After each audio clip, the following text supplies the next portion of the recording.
এ তো ঘোর কলিযুগ। মানুষের গর্ভে কুকুরের মতো দেখতে বাচ্চা। এ নিশ্চয় কোনো মহাপাপের ফল। আমি তো আগেই বলেছিলাম এই মালতী মেয়েটা সুবিধের নয়। ও নিশ্চয়ই কোনো ডাইনি কিংবা তুকতাক জানে, তা না হলে এমন অলক্ষণে কাণ্ড ঘটে। ওর শাশুড়ি কি তাহলে ঠিকই বলে মালতী অলক্ষণা? গ্রামবাসী, আপনারা সাক্ষী থাকুন। আমি তো জানতামই এই কুলক্ষণা মেয়েটা আমার সোনার সংসার ছারখার করতে এসেছে। আগে আমার ছেলেকে খেলো, আর এখন আমার বংশে কুকুর পয়দা করলো। ও ডাইনি, ও একটা রাক্ষসী। মা, দোহাই আপনার, এভাবে বলবেন না। আমি তো কোনো পাপ করিনি। এ আমার সন্তান। এ যেভাবেই আসুক, ও তো আমারই রক্ত। তোর রক্ত মানেই তো অপবিত্র রক্ত।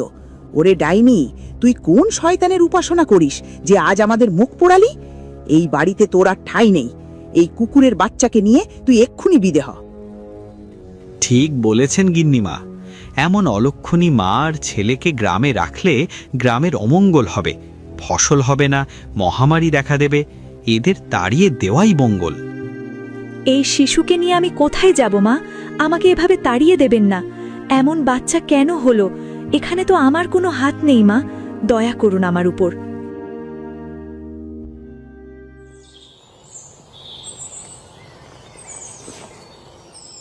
এক মুহূর্ত দেরি করবি না অলক্ষী। তোর এই পিশাচ সন্তান নিয়ে আমার ভিটে থেকে এক্ষুনি দূর হ। আমার সোনার চাঁদ ছেলেটার চিহ্নটুকুও তুই রাখলি না, তার বদলে এই জানোয়ারকে ঘরে আনলি। বেরিয়ে যা বলছি, বেরিয়ে যা। মা, দয়া করুন। সন্ধে নেমে আসছে। এই দুধের শিশুকে নিয়ে আমি কোথায় দাঁড়াবো? বনের পশু পাখিরাও তো লাটে আশ্রয় পায়। আমাকে গোয়ালঘরের এক কোণে থাকতে দিন। আমি সব কাজ করব, কিন্তু এই অন্ধকার রাতে আমাদের বের করে দেবেন না। তুই অপবিত্র, তুই ডাইনি। গ্রামের মানুষ তোকে পুড়িয়ে মারতে চেয়েছিল। আমি দয়া করে তোকে প্রাণ ভিক্ষা দিয়ে বের করে দিচ্ছি। এটাই তোর ভাগ্য। এত মায়া কান্না দেখিয়ে লাভ নেই। যে মা কুকুরের জন্ম দেয় তার স্থান লোকালয় হতে পারে না। তুই জঙ্গলে চলে যা, ওখানেই তোর এই সন্তানের সঠিক জায়গা। হ্যাঁ, ঠিক বলেছে। এই অলক্ষণে কুকুরছানা যদি গ্রামে থাকে, তবে আমাদের ঘরে রোগবালাই ছড়াবে। তোর যদি তোর স্বামীর প্রতি বিন্দুমাত্র সম্মান থাকে, তবে এই গ্রাম ছেড়ে চিরতরে চলে যা। ঠিক আছে মা, আমি চলে যাচ্ছি। কিন্তু আপনি আমার উপর অবিচার করেছেন। ঈশ্বর সব দেখছেন। আমার এই সন্তানকে আপনি স্বীকার করলেন না, কিন্তু মনে রাখবেন, মায়ের কাছে সন্তানের চেয়ে বড় আর কিচ্ছু নেই। একদিন হয়তো আপনি আপনার ভুল বুঝতে পারবেন, কিন্তু সেদিন অনেক দেরি হয়ে যাবে।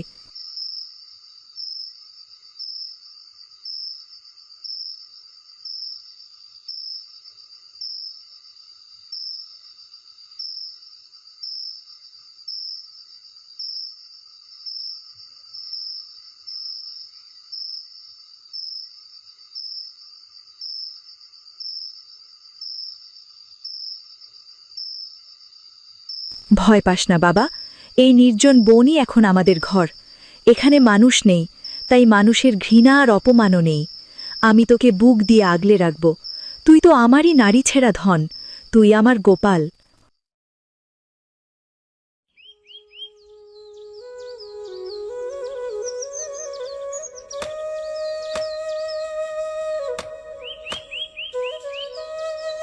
গোপাল রে।